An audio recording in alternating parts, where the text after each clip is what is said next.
Buts en Chine, un bébé naît 4 ans après la mort de ses parents. En Chine, un petit bébé est né 4 ans après la mort de ses parents.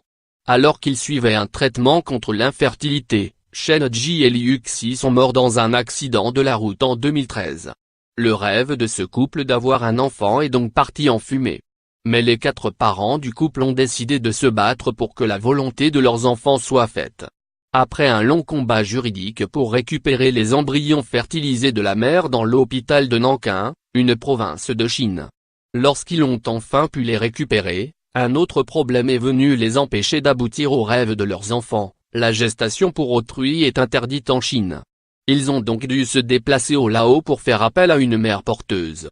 Mais la route s'annonce encore longue, a expliqué l'un des grands-pères. Nous avions d'abord pensé à un transport par avion, mais les compagnies aériennes ont toutes refusé d'acheminer le flacon d'azote liquide dans lequel se trouvaient les 4 embryons.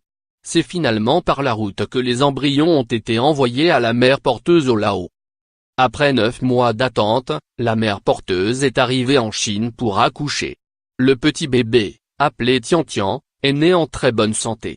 Il est resté 2 semaines à l'hôpital, le temps pour les grands-parents de se plier au test ADN prouvant sa filiation et sa nationalité. Mais alors, quelle sera la vie de ce petit bébé, né 4 ans après la mort de ses parents? Il sourit tout le temps. Il a les yeux de sa mère mais il ressemble plutôt à son père. Confiait l'une des grand-mères de l'enfant au quotidien pékinois Xinjianbao. Un des grands-pères a annoncé dans ce même quotidien qu'il avouerait à son petit-fils ce qui est arrivé à ses parents une fois qu'il serait plus grand. En attendant, nous lui dirons qu'ils vivent à l'étranger. Une drôle de manière de protéger l'enfant qui, on imagine, sera totalement bouleversé lorsqu'il apprendra les conditions de sa naissance. AM. À lire aussi.